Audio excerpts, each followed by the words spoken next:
할렐루야. 오늘도 하나님 앞에 예배하는 여러분들을 축복합니다. 이 예배를 통해서 하나님의 임재를 느끼며 또 하나님의 만져주심을 경험하기를 소망합니다. 기도하겠습니다. 아버지 하나님, 오늘 수요일 저녁을 맞이하여서 예배로 우리를 불러주심을 감사합니다. 하나님 앞에 무릎 꿇고 엎드려 간절히 하나님을 사모합니다. 간절히 하나님만을 사모합니다.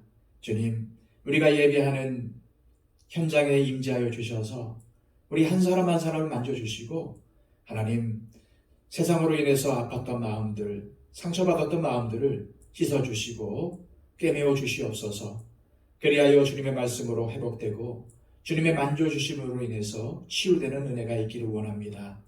이 시간 온전히 주님을 사모하오니 주님, 우리가 드리는 이 예배를 받아주시고 하나님께서 말할 수 없는 기쁨을 우리에게 허락하여 주셔서 우리가 이 예배를 통해서 더욱더 즐겁고 행복하고 기뻐하는 그러한 삶의 역사가 다시 회복될 수 있도록 인도하여 주옵소서. 이 예배의 시종을 주님께 맡겨드리며 예수 그리스도의 이름으로 기도하옵나이다. 아멘. 다 함께 찬송가 542장 찬양드립니다.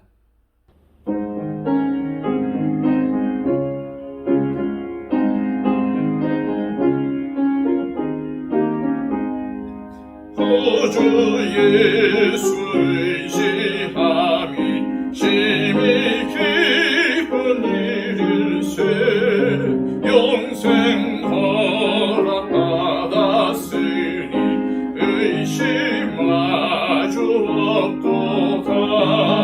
예수 믿는 것은 나는 증거 많도다. 예수 귀한 예수 믿음 더욱 주소서. 구주 예수 의지함이 심히 기쁜 일일세. 주를 믿는 나의 마음 그의 피에 적시네. 예수 믿는 것은 나는 증거 많도다. 예수 귀한 예수 믿음 더욱 주소서.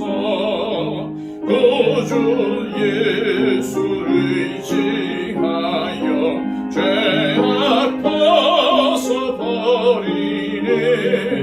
안위 받고 영생함을 주께 모두 얻었네. 예수 믿는 것은 나는 증거 많도다.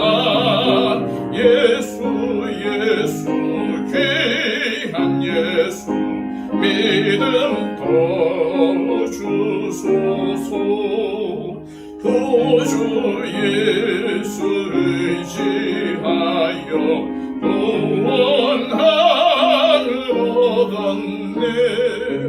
영원 무궁지나도록 주여 함께 하소서. 예수 믿는 것은 나는 증거 많도다. 예수 귀한 예수 믿음 더욱 주소서. 아멘. 우리 찬송가 하나 더 하겠습니다. 찬송가 545장입니다.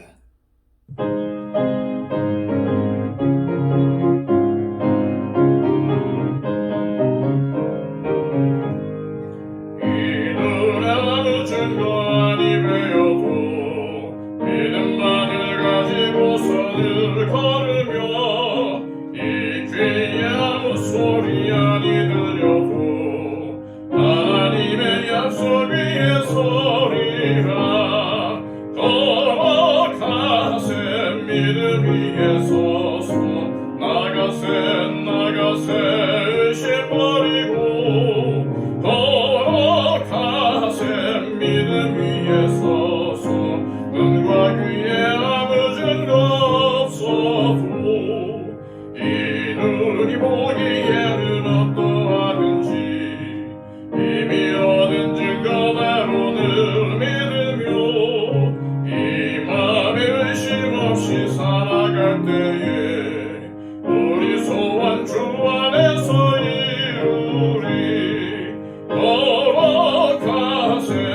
믿음 위에 서서 나가세 나가세 의심 버리고 걸어가세 믿음 위에 서서 등과 귀에 아무 증거 없어도 주님의 거룩함을 두고 맹세한 주 하나님 아버지는 참 미쁘다.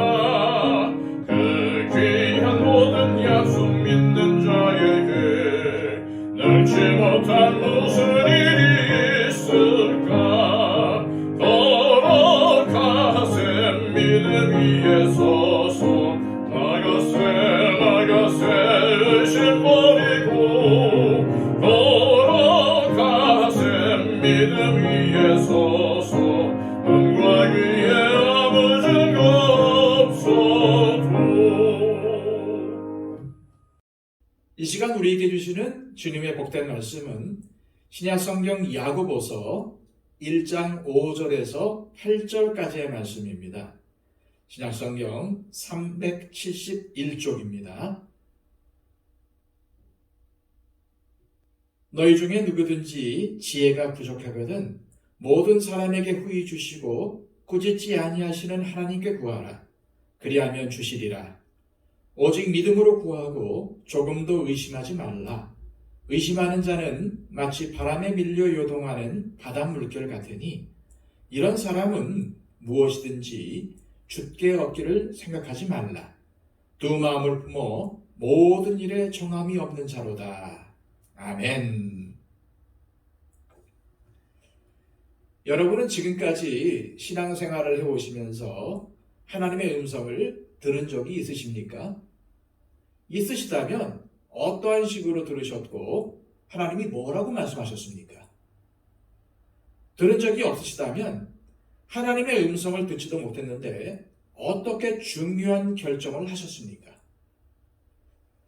모든 일들이 그렇지만 특히 교회에서 하나님의 일을 시작할 때는 먼저 주님의 음성을 듣고 시작하는 것이 필요합니다. 또한 그만둘 때는 더욱 주님의 음성을 듣고 끝내야 합니다. 하지만 대부분의 성도들이 뭔가를 시작할 때는 기도해보고 시작합니다.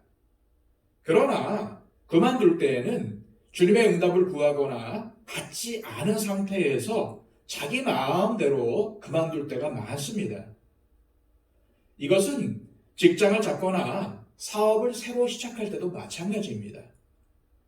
시작하기 전에는 많이 기도합니다. 그러나 끝날 때에는 자기 마음대로 끝냅니다.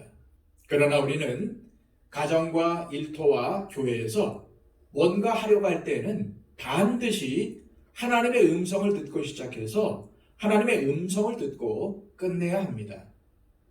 그런데 하나님의 음성을 듣는다고 하면 자칫 하나님의 뜻을 내 마음대로 해석하는 위험에 빠지는 것은 아닌가 하는 의문을 가질 수 있습니다. 그렇기 때문에 오늘 몇 가지 성경 말씀들을 살펴봄으로써 하나님의 음성을 듣는 삶이 무엇인지 살펴보도록 하겠습니다.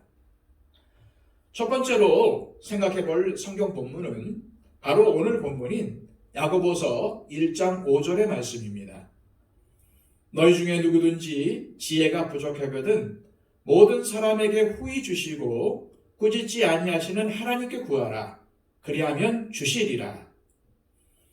여기서 야고보는 하나님을 모든 사람에게 후히 주시고 꾸짖지 아니하시는 하나님으로 표현하고 있습니다. 그런데 이 말씀에서 모든 사람에게 후히 주시고 꾸짖지 아니하시는 하나님께 구하라고 권면하는 대상이 누구입니까? 바로 지혜가 부족한 사람입니다. 여러분, 지혜와 지식은 다릅니다. 지식이 머리에 쌓이는 정보를 의미한다면 지혜란 어려운 환경이나 문제를 해결해야 할 때 필요한 마음의 능력을 말합니다. 예수님의 동생인 야고보가 이 야고보서를 쓸 때에는 우리가 지금 가지고 있는 신약 성경이 없었습니다. 예수님 당시에도 구약 39권은 거의 확정이 된 상태였지만 신약 성경은 예수님께서 죽으시고 부활하셨다가 하늘로 올라가신 지 약 25년 후인 주후 55년경부터 100년 사이에 기록이 되었습니다.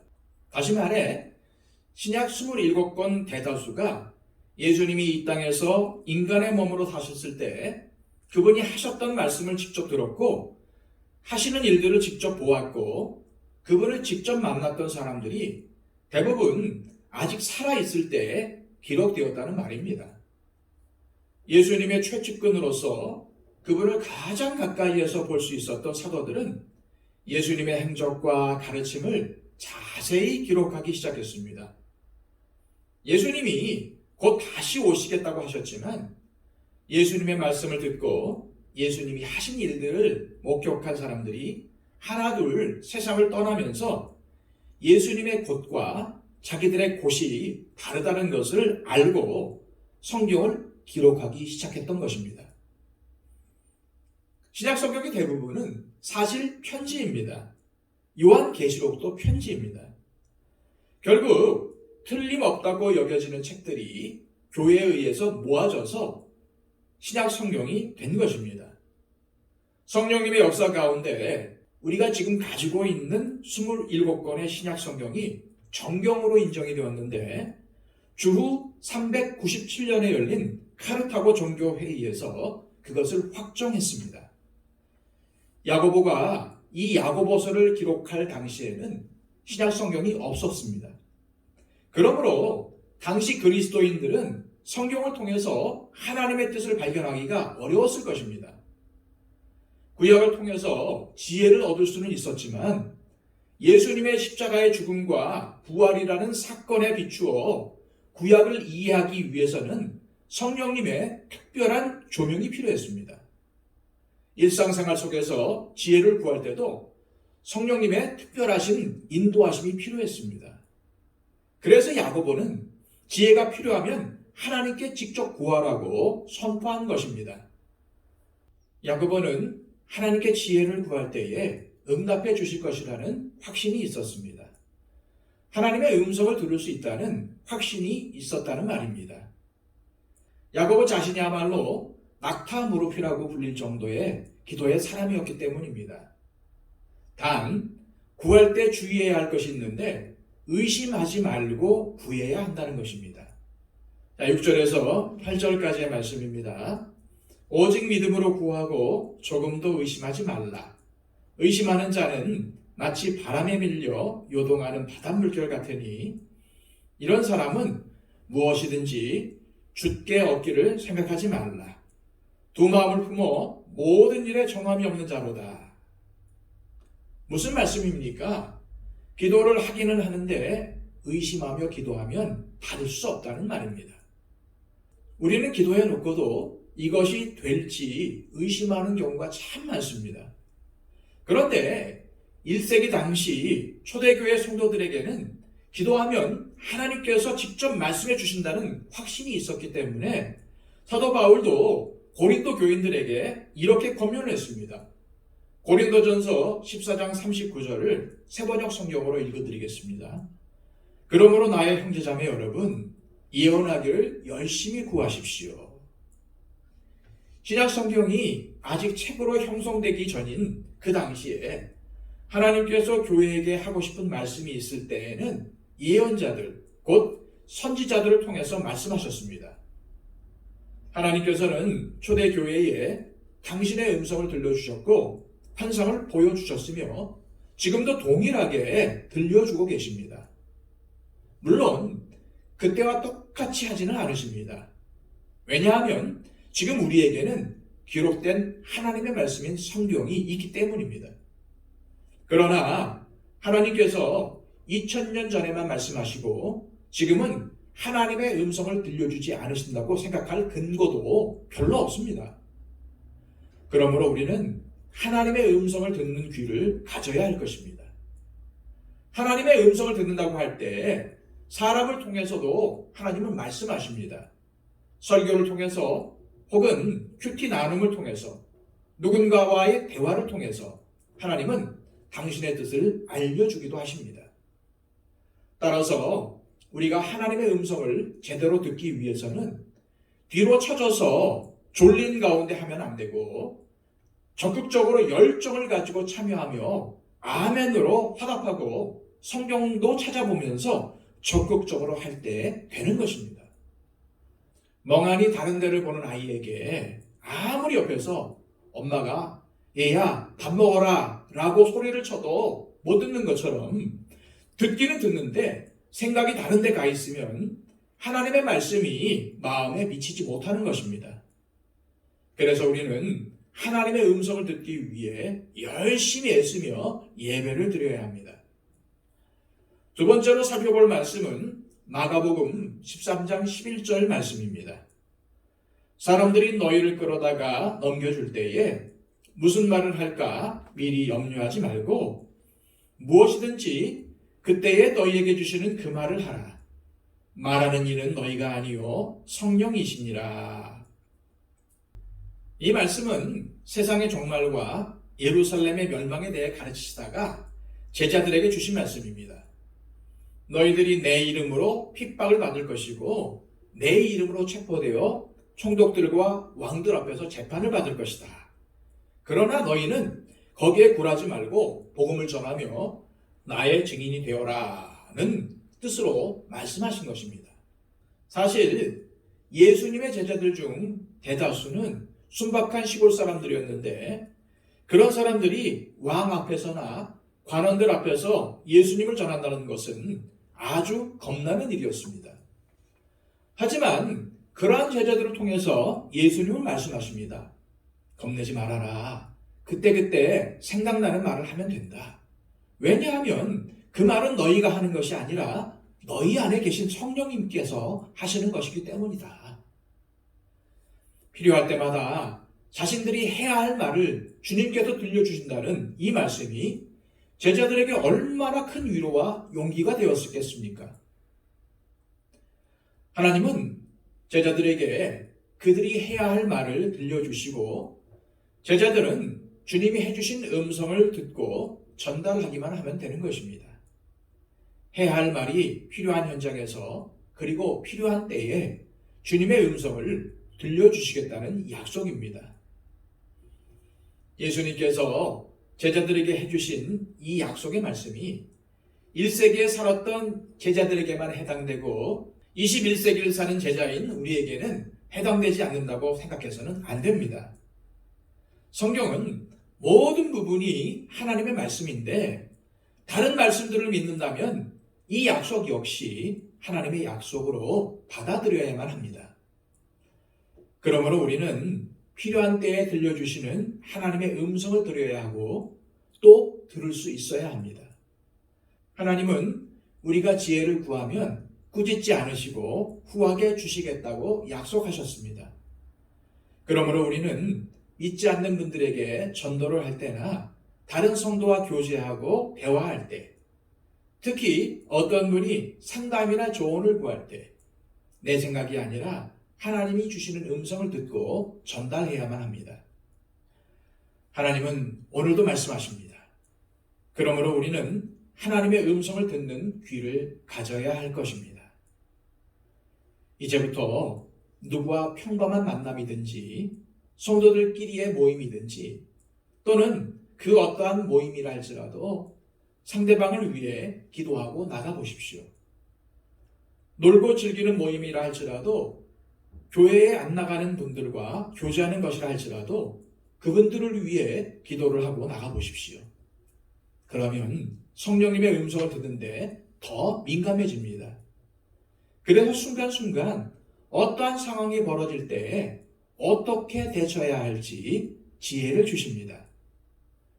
예수님이 사랑하셨던 제자인 요한이 이렇게 기록을 했습니다. 요한일서 2장 27절입니다. 너희는 주께 받은 바 기름 부음이 너희 안에 거하나니 아무도 너희를 가르칠 필요가 없고 오직 그의 기름 부음이 모든 것을 너희에게 가르치며 또 참되고 거짓이 없으니 너희를 가르치신 그대로 주 안에 거하라. 이 말씀이 무슨 뜻인지 언뜻 이해가 되지 않으면 기름 부음이라는 말을 성령으로 바꿔 읽으면 이해가 더 쉽습니다. 너희는 주께 받은 바 성령이 너희 안에 거하나니 아무도 너희를 가르칠 필요 없고 오직 그의 성령이 모든 것을 너희에게 가르치며 또 참되고 거짓이 없으신 너희를 가르치신 그대로 주 안에 거하라. 예수님을 믿는 사람은 성령님이 그 사람 안에 들어오신 것입니다. 우리가 비록 느끼지 못하더라도 성령님은 지금 우리 안에 계십니다. 그 성령님께서 우리 안에 계셔서 진리를 가르쳐 주시니 가르쳐 주시는 그대로 순종하라는 말씀입니다. 일반적으로 성령님은 성경 말씀을 통하여 우리에게 가르쳐 주십니다. 성경을 묵상하고 읽어야 하는 이유가 바로 여기에 있는 것이죠. 가끔 하나님의 음성을 들었다는 사람들이 있는데 하나님의 음성을 들은 것과 성경의 내용이 서로 맞지 않는다면 둘 중에 무엇이 맞겠습니까? 그 사람은 하나님의 음성이 아니라 마귀의 음성을 들은 것입니다. 성경과 다른 것은 하나님의 음성이 아닙니다. 성령님은 일반적인 진리를 가르쳐 주실 뿐만 아니라 각 개인이 처한 상황에서 정확하게 필요한 진리의 말씀을 우리에게 주십니다. 구약과 신약의 가장 큰 차이는 율법과 은혜라고 흔히들 말합니다. 그래서 신약 시대를 사는 우리는 더 이상 율법의 구속을 받지 않으니까 마음대로 살아도 된다고 잘못 생각을 하죠. 하지만 구약과 신약을 율법과 은혜로 구별하는 것보다 더 올바른 방법은 율법과 성령으로 구분하는 것입니다. 하나님은 구약에서 10계명을 포함한 여러 계명을 주셨습니다. 율법을 주셔서 그 율법을 지키고 따르라는 것입니다. 그런데 이스라엘 백성들의 문제는 그 계명들이 좋다는 것을 알면서도 지킬 수 있는 능력이 없다는 것입니다. 그리고 나중에는 아예 지킬 마음조차도 없었습니다. 그래서 하나님은 신약시대에 예수님의 죽음, 부활, 승천 후에 성령님을 보내주셨습니다. 예수님을 영접할 때에 성령님을 우리에게 선물로 주셔서 우리 안에 들어오시고 영원히 우리 안에서 사십니다. 이것을 성령님의 내주라고 합니다. 영원히 우리를 떠나지 않으시고 우리 안에 함께 살아주십니다. 그런데 성령님은 그냥 우리 안에서 가만히 사시는 것이 아니라 우리의 삶에 직접 개입하시면서 구체적으로 인도해 주시고 코치를 해 주십니다. 그래서 예수님을 안 믿다가 믿은 분들은 이전에 했던 안 좋은 습관을 또 하려고 할 때에 찔리는 것입니다. 이전엔 전혀 그런 마음이 없었는데 성령이 주시는 마음입니다. 그리고 더욱 큰 차이는 설교가 들리는 것입니다. 이전에는 뭔지 전혀 감이 안 잡히고 졸리기만 했는데 예수님을 믿고 나니까 하나님의 말씀이 들리기 시작하는 것입니다. 바로 이러한 것들이 성령님께서 하시는 일입니다. 지혜로운 말을 해야 할 상황에 처했을 때엔 해야 할 말을 주십니다. 해결해야 할 문제에 부닥쳤을 때에는 해결할 수 있는 지혜를 주십니다. 또 하나님이 우리를 통해서 이루고 싶은 일이 있을 때 우리에게 소원을 주시고 그것을 이루어낼 수 있는 능력도 주십니다. 예수님께서 율법을 폐하셨다는 말은 율법과 상관없이 우리 마음대로 막 살 수 있는 길을 열어놓으셨다는 뜻이 아닙니다. 예수님은 율법을 폐하러 온 것이 아니라 완성하러 왔다고 하셨습니다. 예수님을 믿음으로 인해 우리 안에 들어오신 성령님께서 우리 안에서 성령의 열매를 맺어주시기 때문에 이제는 율법의 지배가 필요 없어졌다는 뜻입니다. 갈라디아서 5장 16절에서 23절까지의 말씀을 세번역 성경으로 읽겠습니다. 내가 또 말합니다. 여러분은 성령께서 인도하여 주시는 대로 살아가십시오. 그러면 육체의 욕망을 채우려 하지 않을 것입니다. 육체의 욕망은 성령을 거스르고 성령이 바라시는 것은 육체를 거스릅니다. 이 둘이 서로 적대 관계에 있으므로 여러분은 자기가 원하는 일을 할 수 없게 됩니다. 그런데 여러분이 성령의 인도하심을 따라 살아가면 율법 아래에 있는 것이 아닙니다. 육체의 행실은 환히 드러난 것들입니다. 곧 음행과 더러움과 방탕과 우상숭배와 마술과 원수매줌과 다툼과 시기와 분냄과 분쟁과 분열과 파당과 질투와 술취함과 흥청망청 먹고 마시는 노름과 그와 같은 것들입니다. 내가 전에도 여러분들에게 경고하였지만 이제 또다시 경고합니다. 이런 짓을 하는 사람들은 하나님의 나라를 상속받지 못할 것입니다. 그러나 성령의 열매는 사랑과 기쁨과 화평과 인내와 친절과 선함과 신실과 온유와 절제입니다. 이런 것들을 막을 법이 없습니다. 음행, 더러움, 방탕, 우상숭배, 마술, 원수매줌, 다툼, 시기, 분냄, 분쟁, 분열, 파당, 질투, 술취함, 흥청망청, 노름, 이런 것들은 말만 들어도 기분이 나쁘지 않습니까? 그런데 사랑, 기쁨, 화평, 인내, 친절, 선함, 신실, 온유, 절제는 막을 율법이 없다는 것입니다. 이전에는 음란과 방탕과 술 취함으로 살던 우리의 삶이 성령님이 내 안에 들어오시니까 그런 것들은 좋지 않게 느껴지면서 멀리 하게 된다는 것입니다. 나는 사랑, 기쁨, 화평, 인내, 친절, 선함, 신실, 온유, 절제 이런 게 좋다라고 바뀐다는 것입니다. 이렇게 우리가 바뀌는 것은 성령님이 우리 안에 오셔서 하나님의 뜻대로 살고 싶은 마음을 주시고 하나님의 소원대로 살 수 있는 능력도 주시기 때문입니다. 그래서 율법의 지배를 받을 필요가 없습니다. 바리새인들과 서기관들은 철저하게 율법을 지키려고 했지만 오히려 외식하는 자, 즉 위선자가 되고 말았습니다. 그러나 이제 우리 안에 성령님이 거하셔서 하나님의 음성을 들려주시고 갈 길을 인도해 주십니다. 또 우리를 보호해 주시고 지혜를 주십니다. 하나님과의 깊은 만남을 사모하시기를 바랍니다.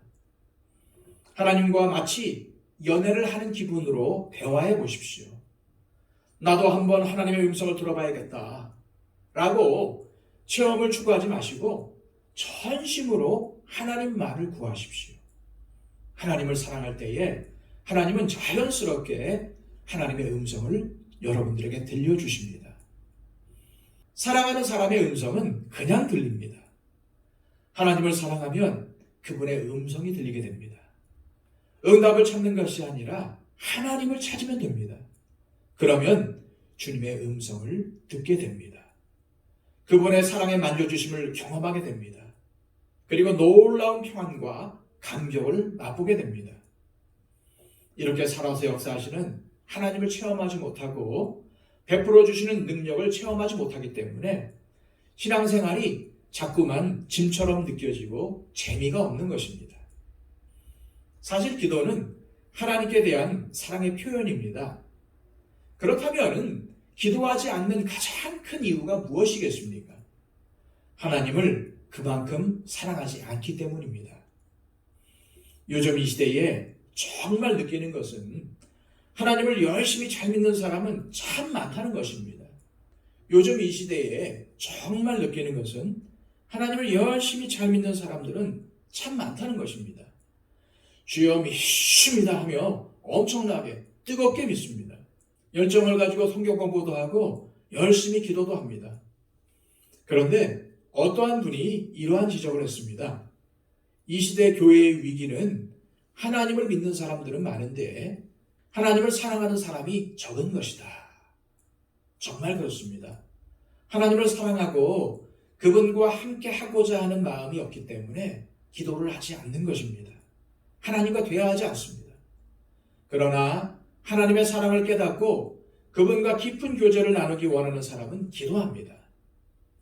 하나님은 우리를 고아와 같이 버려두지 않으시겠다고 하셨습니다. 하나님은 결코 우리에게서 멀리 계시는 분이 아니십니다. 우리 안에 거하시는 분이십니다. 성령 하나님께서 우리 안에 계십니다. 하나님은 온 우주 만물을 만드시고 주관하시는 분일 뿐 아니라 우리의 생활의 아주 작은 부분까지도 자상하게 인도하시고 주관하시는 분이십니다. 이 하나님을 더욱 뜨겁게 사랑하는 우리가 되기를 바랍니다. 그리고 그분의 음성을 듣기를 사모하는 우리가 되어서 그분의 인도하심 가운데 형통한 삶을 살기를, 하늘의 복을 많이 받고 그 복을 나눠주는 놀라운 삶이 되시기를 소망합니다. 기도하겠습니다.